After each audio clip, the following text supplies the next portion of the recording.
Hi everybody and welcome to Bloop. I'm Rebecca. And I'm Laura. And today we're going to be continuing on our Winston Brothers series review, and we're going to be talking about book 2 in the Winston Brothers, which is Grin and Beard It by Penny Reid.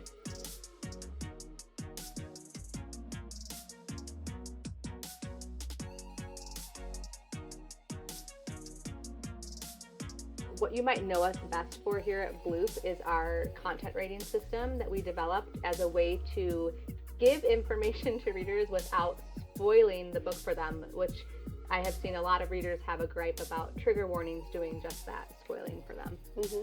So without further ado, we're going to go right into the synopsis for this book. Again, we shared, if you didn't watch last week's episode, please do, but just to kind of give you an idea, is we are talking about book 2. They are standalones. However, Rebecca and I advise, or our opinion would be, to read the whole series. Yes, because I mean, what do you got to lose? I mean, they're great. They're great books. So, and if you have read the series, please comment below and let us know what your thoughts are. And of course, like and subscribe and all that good stuff. We like to engage you, so yeah. All the things. What was I gonna say? I just had a brain fart. You'll think of it in the middle of me reading the synopsis. The first part of our episode, we kind of just give like general overviews. We try not to do any spoilers, and then we'll let you know when we do the deep dive. So if you haven't read it yet, then you can come back and listen later. Okay. Here we go. Grin and Beard It, Winston Brothers, Book 2, Penny Reid. All right. Sienna Diaz is everyone's favorite fat, funny lady. The movie studio executives can't explain it, but her films are outgrossing all the fit and trim headliners and Hollywood's most beautiful elite. The simple truth is, everyone loves plus-size Sienna. But she has a problem. She can't read maps, and her sense of direction is almost as bad as her comedic timing is stellar. Therefore, when Sienna's latest starring roles takes her to the Great Smoky Mountains National Park, she finds herself continually lost while trying to navigate the back roads of Green Valley, Tennessee. Much of her consternation, Sienna's most frequent savior is a ridiculously handsome, charming, and cheeky park ranger by the name of Jethro Winston. Sienna is accustomed to high levels of man-handsome, so it's not Jethro's chiseled features or his perfect physique that makes Sienna stutter. It's his southern charm and gentlemanly manners and habit of looking at her too long and too often. Sienna has successfully navigated the labyrinth of Hollywood heartthrobs, but can she traverse the tenuous trails of Tennessee without losing her head, or worse, her heart? Okay. So you can find our full content rating on blooppodcast.com, where it explains in depth all the things that would go if a book has a multitude of these things. It would be in that category and on and so forth. But so for this book, we gave it a rating of A for adult, so we do believe 18 and older, with a sexual content rating of 3, which indicates moderate spice. And so just to kind of pull out some of the things for you and why we gave it this rating, there is some explicit language. There is the adult themes, nudity. There is multiple references or sexual acts. But they occur at the midway point or later. And something that we talked about last week is that Penny Reid does a really good job, even though you'll see some stuff, it's mostly characters' like thoughts, feelings, emotions, and their interaction. So yes, in the sex scene, there will be a little bit of description above and below the waist, but it's not it's not erotica. No. And then there is alcohol use. So. Okay. Do we want to talk about really quick, sorry. There is a little bit of like violence, I believe, or I wouldn't say like threat of violence. Like you get to kind of, the Iron Wraiths aren't necessarily so much a part of this story necessarily, but I feel like some characters do share a little history still. So there's violence, but it's not overly graphic or descriptive. So now we're going to talk about our star ratings. Our star ratings. So before we show you ours, you're going to show us yours in the comments below. If you've read this book, what is your star rating for this book overall? Are you going to get crafty with your drawing? I'm going to try to get crafty. Oh, no. Okay. Not me.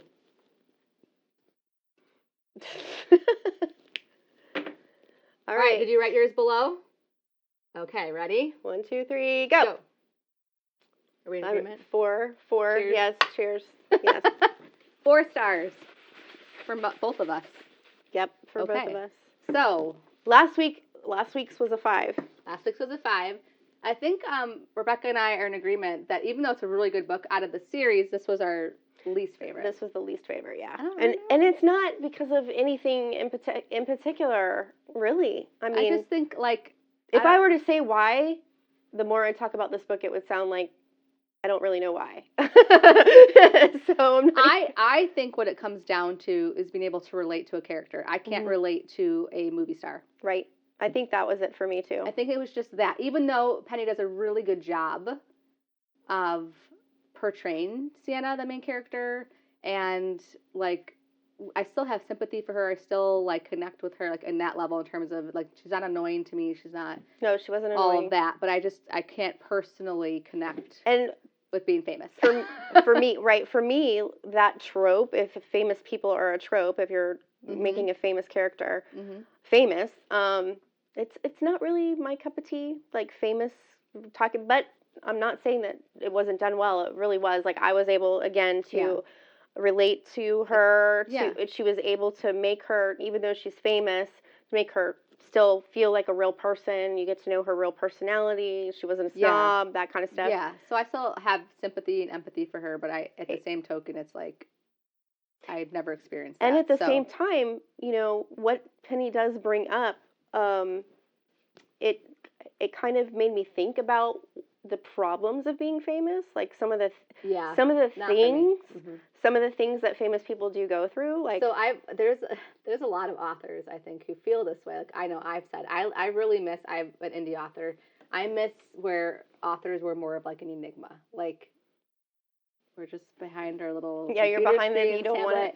People read the book and they have no idea who you are as a person. They just know you by name, and that's it. And like you can keep your autonomy and like go out. And you can even write under a fictitious name. Yeah, pen name. Like that's not really happening anymore. And not that I'm famous right now by any means. Like maybe like I'd like people to read my book. This episode is totally going to blow you up and make you famous. No. No. But I'd like people to read my books, but I don't want to have to be all over. Like in the front. Social media. Yeah. Like that was kind of the cool thing about being an author. Right. You know? Right. So anyways, I think if I'm reading you right, I think we're in agreement that might be kind of why it was a little bit. Yeah, but I'm saying you get to kind of, she brings out kind of like the problems for famous people, right? Like like that us normal people would never face. Yeah, exactly.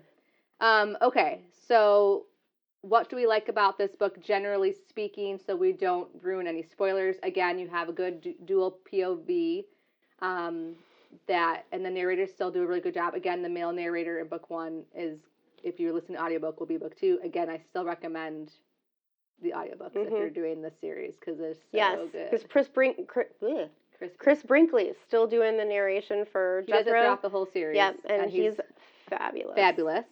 And again, just lots of what you can expect from romance books, but really well done, individualized characters, funny. You'll see some of the same characters from book 1 in this, and they remain true to their character, so it's not like another book and now we like wait a minute, that wasn't that's another thing that she did really well. She kept all the characters throughout the entire series true. Like she didn't make any mistakes with that. Like you didn't see any flubs where wait a minute, he had a beard. No, he doesn't. That kind of thing. There's no mistakes. She kept it throughout the series. Consistent. Okay, so these might get a little bit spoilery. So if you haven't read the book yet, what I'm going to do is give like vibes, keywords, tropes, things that like you might be looking for as a reader to decide if you want to pick up the books.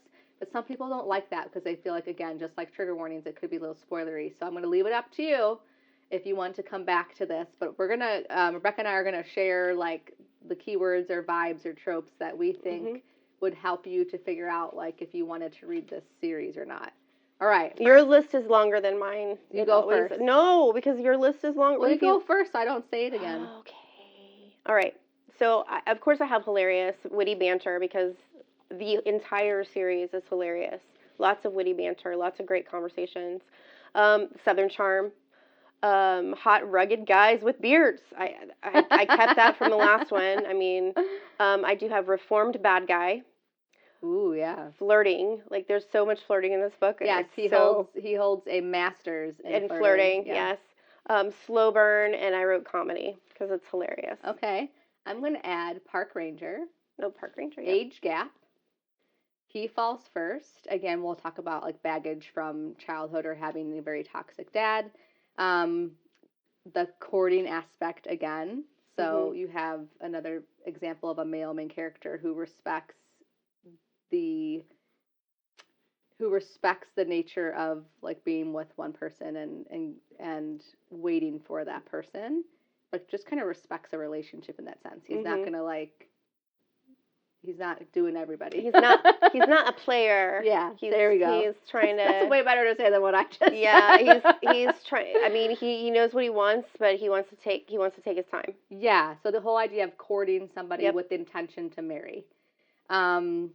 So again, they have the small town HEA, which is very. I hope I'm not spoiling anything when I say that, because that is literally what the definition of a romance book is. Like, you usually are guaranteed you're happily ever after. Happily ever after.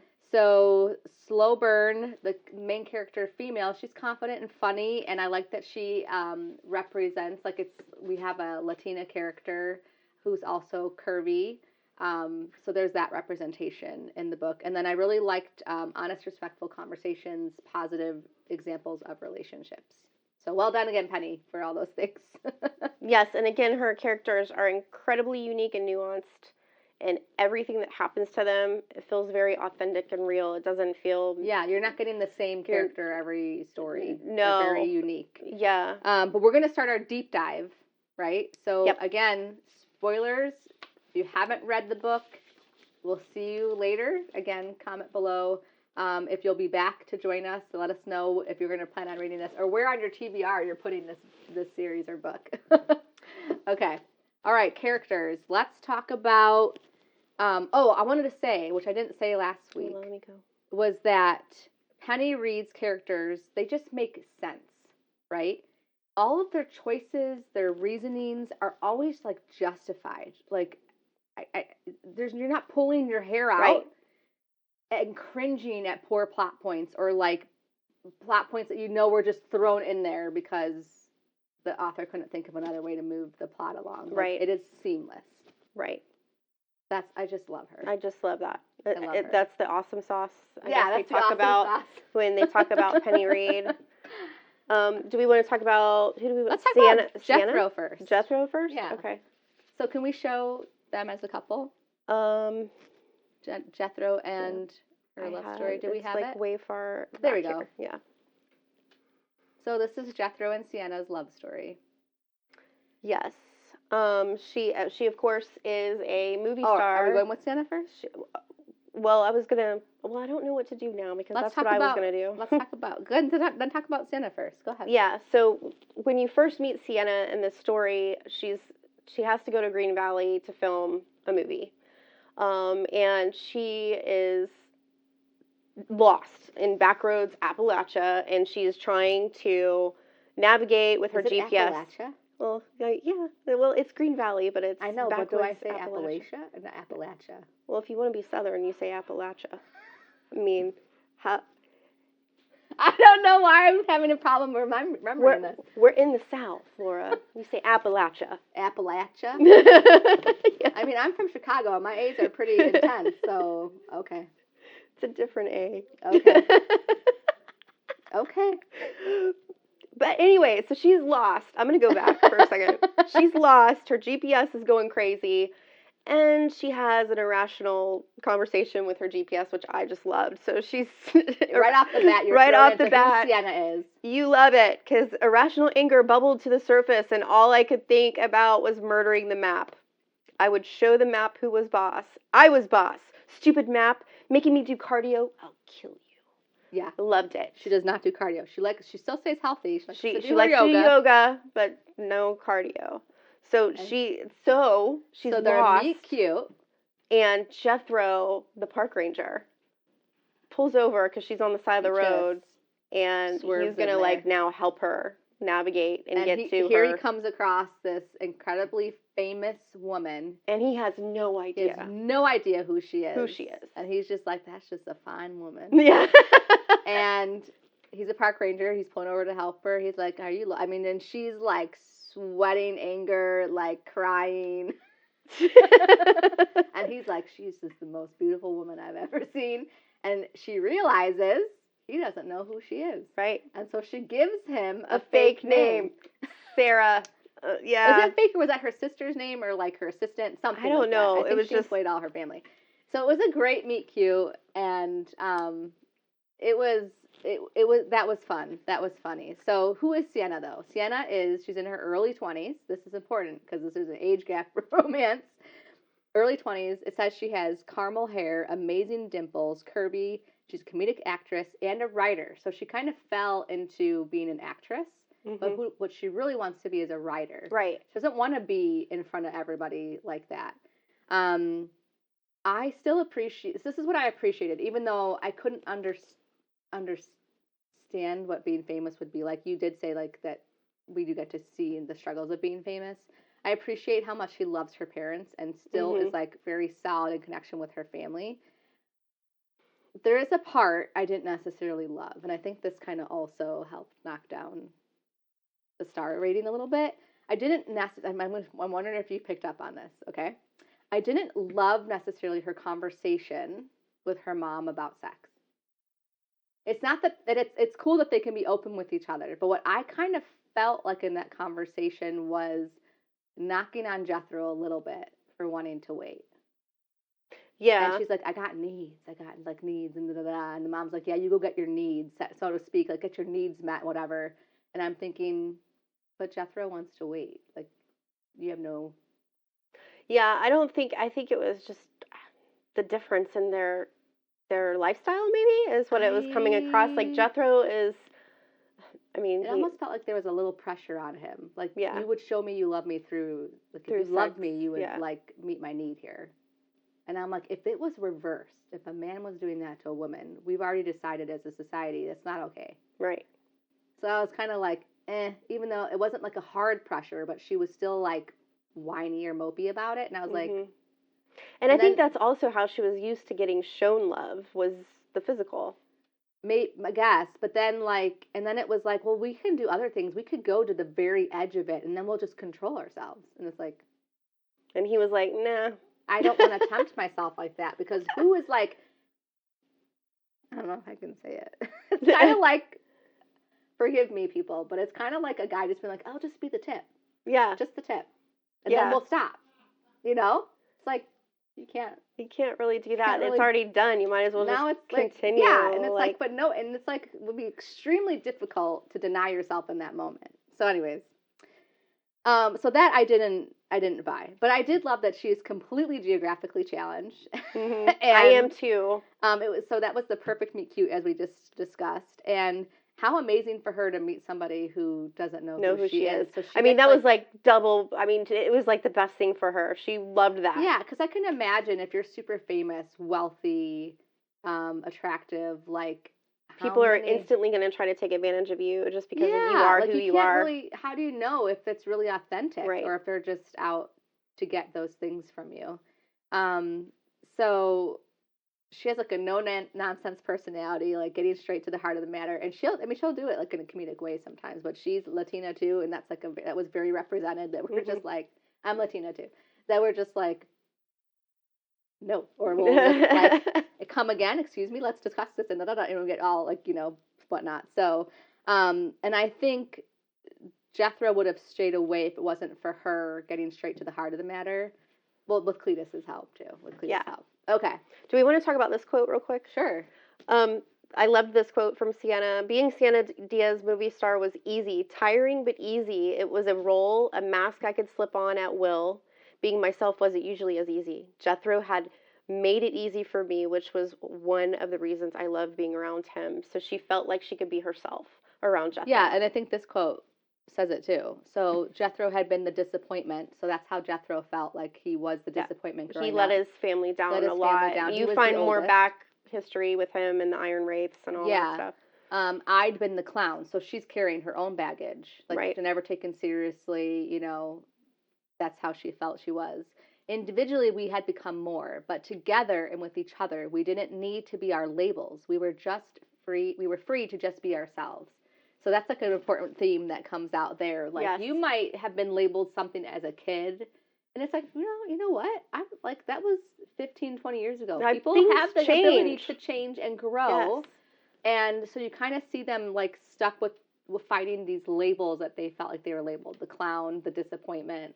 And Jethro, you literally see Jethro, all the ways he has tried to prove to his family through his actions, because words are words. Yeah.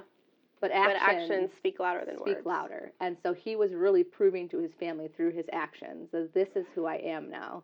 And I think she was struggling more so with showing that to her family, because it was like she had a hard time saying no. Right. Because her families are the ones who are managing her and running her, helping run all her PR and all this stuff, I believe. And yeah, so, her sister was her manager. Yeah. And so it was harder for her to say no. No, I want to be a writer. I don't want to be this actress anymore. I want to write my stuff. I don't Even something as simple as she had this appearance that she had to go to, and she didn't want to take another movie star. She wanted to take Jethro, and they were all telling her, no, you can't do that. Well, even Jethro's guilt was coming through. And he's like, and he was like, and don't, because I have such a history. Yeah, I don't want to be bad for you on your reputation. And she's like, I don't care. She's like, I don't care. So it was another situation where it was like, but he cares because he couldn't. He didn't want to hurt her reputation at all, being a famous person. He cared about her too much for that. So who is Jethro? Okay, let's get a little bit more into Jethro. So he is in his early 30s. Yes. I feel like, I don't know, 7 to 10 year age gap. Yeah. I think it was like 7-ish years. There's lots of hair, dark brown with like, wasn't it green or hazel eyes? I think. Yeah, he had green eyes. So a lot of his brothers have blue or like the greenish hazel. I connected with more than I think Sienna, so I sympathize with him, and like we just talked about. And he's the oldest. He's the oldest. Anybody who's been labeled in the past, like we just talked about. I just was able to connect with him on that. So he's the oldest. He made some really poor choices in the past, which endangered his brother Billy. Was it Billy, right? But then he like shaped into being like this really great man. You get to hear why he spent the last 5 years proving himself and paying penance. It was like he was paying penance for his... Yeah, he kept trying to... And his brothers, most of them, he kept trying to make up for it. And nobody was asking him to, but he kept feeling like he owed somebody something. Yeah, and he needed to hear from his brothers. Yep. I think they finally were like, we love you, dude. Let's... The past is the past. We're done. And it's interesting because he's anticipating or thinking Billy's still mad at him for those things, but Billy's got other reasons for being mad at him. Yeah, I don't want to share because that's potential spoiler for Billy's a different story. Book, yep. And I don't know if you've read it yet or not, and so we're deep diving this book. We're not going into other books.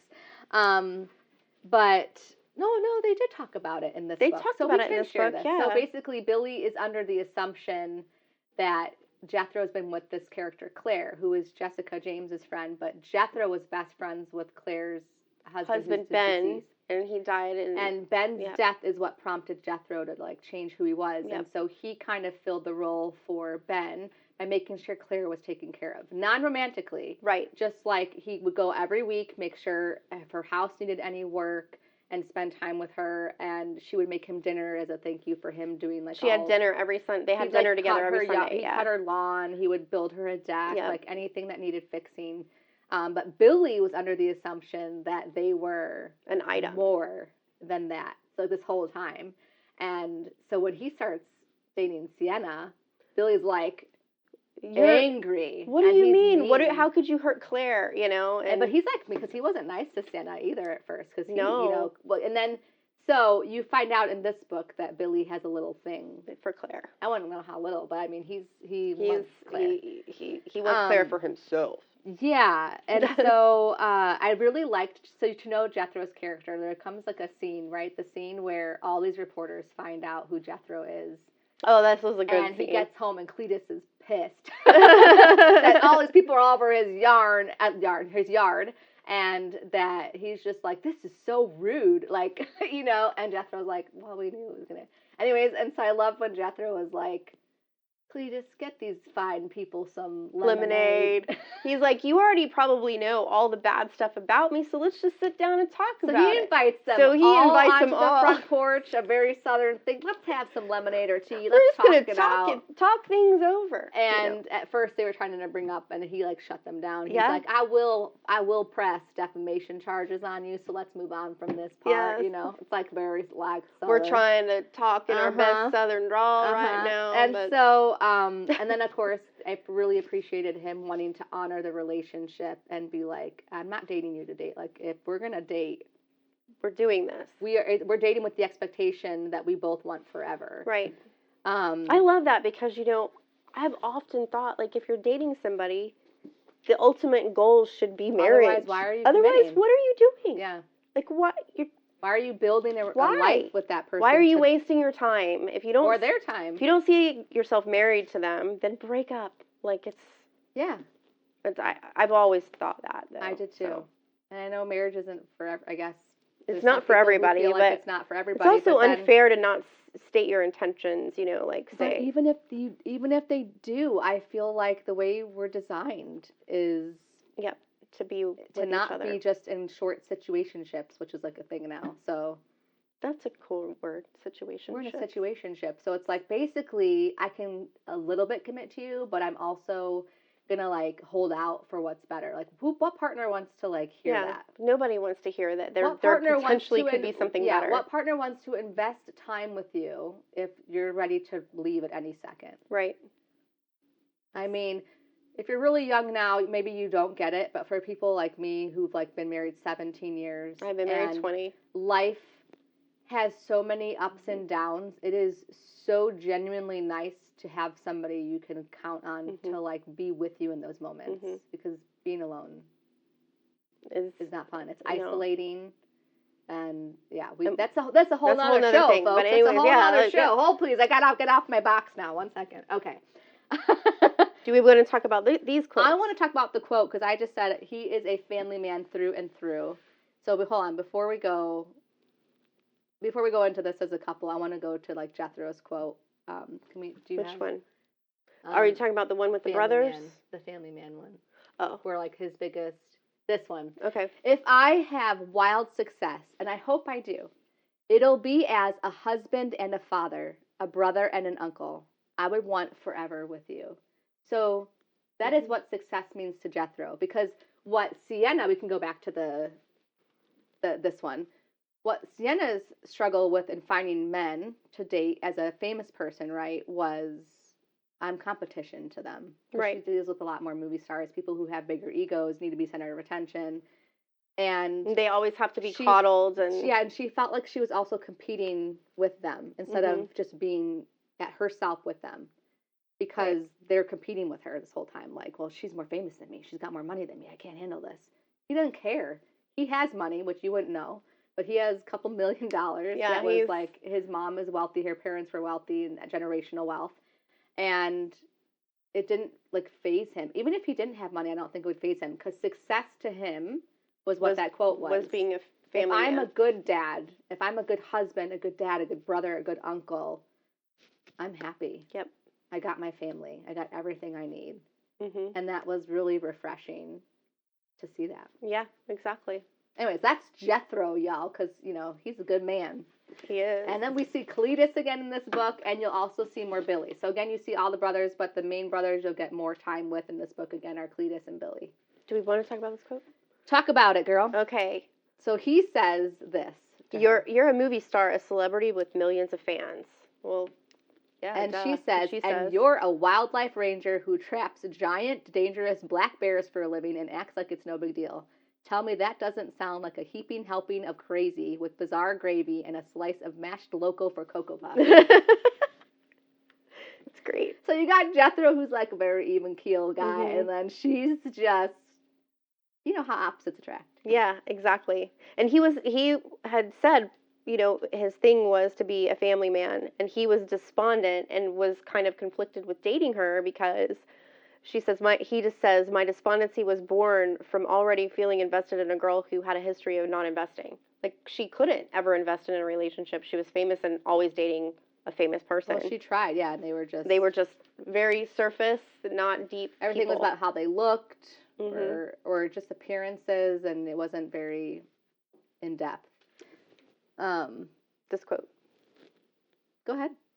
My job as her man was to take care of her, to see to her needs and well-being, not cause embarrassment. This was talking about, about his reputation. Not be a stain on her reputation, not make her job harder. I'd already darkened the lives of my own family. I couldn't live with myself if I hurt her chances for success. So that was where you start seeing the conflict and you start seeing Jethro Mm-hmm. pull away a little bit, was because he, again, was beating himself up against his past, right? Right. And so... And he didn't want it to hurt her reputation. I know. Yeah, it was so cute. And she didn't understand the pull away. And he didn't care that she was famous. I love this. This was just she was dimples and eyelashes to me. That's all she was.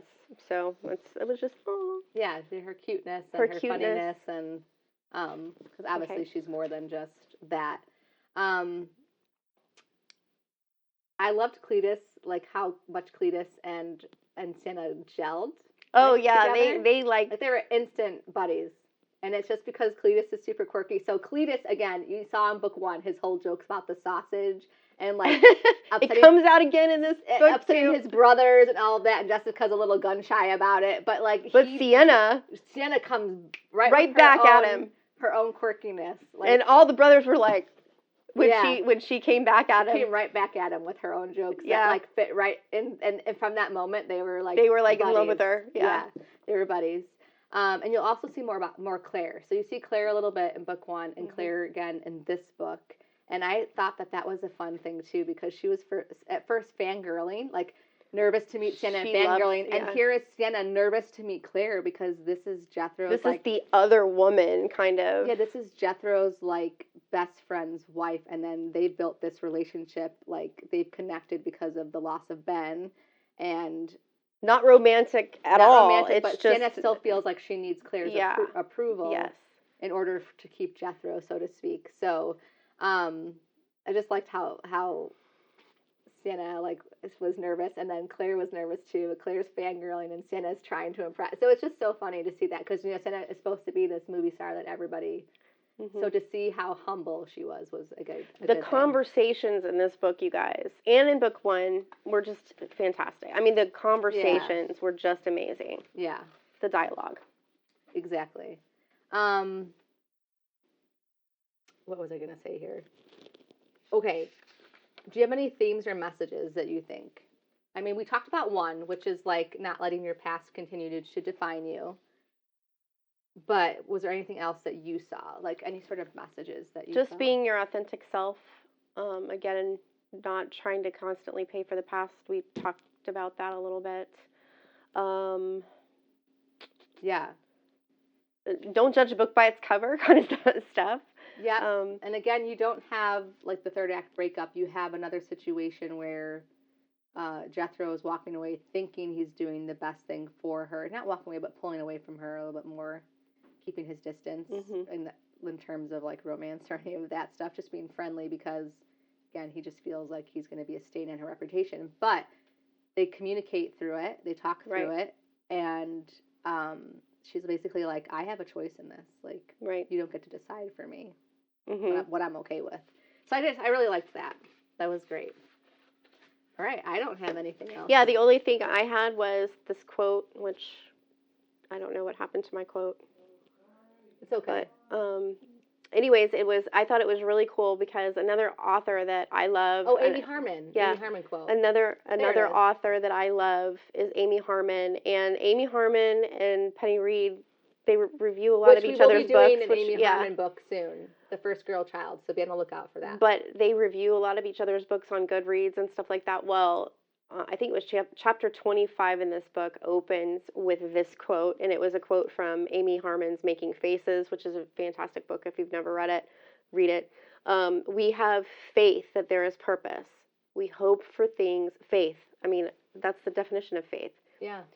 We have faith that there is purpose. We hope for things we cannot see, which is faith. We believe that there are lessons in loss, power, and love, and that we have within us the potential for a beauty so magnificent our bodies can't contain it. My favorite quote in this book. So if you have a favorite quote from the book that we didn't share, please comment. I would love for you to comment because I can't get enough of Penny Reid. There's so many great quotes in this book. Yeah. I mean, we could not possibly name them all. We'd be here all day. Yeah, and for most of the quotes for me, like there's so many funny, witty banter quotes from Sienna, but man, Jethro just... And the way he flirts, too. Oh, wow. Yeah. You know, he's what do you call it? It's like intentional. It's intentional flirting with no... He's just those personalities that's just they like, talk to you and they come off flirting, but they're not. There's no sexual... I mean, there is, but it's not offensive, and it's not like... They just make you feel good about yourself. Right, but you don't feel like you owe them anything. I don't know. It's just like, it's very clean flirting. I don't know. I don't get it. You don't feel weird or yucky about it. It doesn't cross a line. And they're like the personality that people like you just like to be around. And they make you feel good. Right. Yeah. But you know that he likes you. It's the flirting that you know he likes you, but he's not taking it in a weird... Yeah, well, with Sienna, but he's like a master flirt with like, a lot of people. Yes, of course. And it's like one of those people who don't necessarily... He knows. He knows. Oh, yeah, I think he does. I think he gives lessons on the side. Yeah. That's what it says. He's a master in flirting, right? Anyway, so this was book 2. And then our next episode, we're gonna we're gonna do 2 other books, and then I think what happens, not our next episode, but our next couple episodes will be other books, and then we'll cut back into the next 2 books of the Winston Brothers. Just to give like a little bit of a break and give you time to catch up if you haven't read them, and or also to read Knitting in the City, which is her series before this one. But so just know, I think First Girl Child. Don't come after us if I'm wrong, but I think the next episodes will be First Girl Child and or Iron Flame. Iron Flame, you guys. Okay, so that I think will do it for us. Again, check us out if you want the full rating system, blooppodcast.com. Share us. Let's share this episode. And like us on all the things. Penny, if you're watching, we love you. We love you. So much for your work. We're fans for life. We are fans for life. And yeah, that's it for this week. So in the meantime. God bless. Happy reading.